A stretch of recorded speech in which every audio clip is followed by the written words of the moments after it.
Russian forces continue to lay siege to a number of Ukrainian cities. But as reporter Ike explains, there may soon be an agreement between both countries. And that's our top story at 10.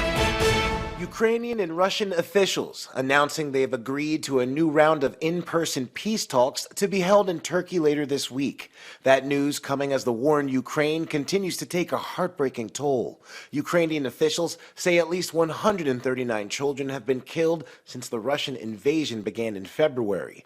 In the besieged city of Mariupol, residents say they're running out of supplies, including basic necessities like food and water. In the western city of Lviv, at least one Russian missile struck an oil depot on Saturday, leaving 5 people injured. A short time later, a second missile attack hit a defense facility.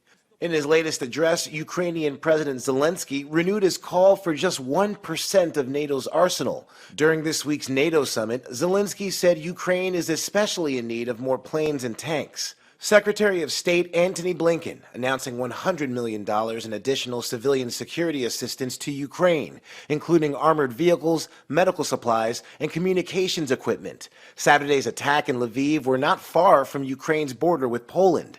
President Biden with a staunch warning to Vladimir Putin. Don't even think about moving on one single inch of NATO territory. But the president facing some fallout after saying this. For God's sake, this man cannot remain in power. The White House claiming the president was not, in fact, calling for regime change in Russia. The White House made the point last night that, quite simply, President Putin cannot be empowered to wage war or engage in aggression against Ukraine or anyone else. The question now, will Putin see Biden's remark as an escalation or a validation to keep fighting? In the mind of Putin, it will play on his mind, and it could complicate matters going down the road. Ike, ABC News, Washington.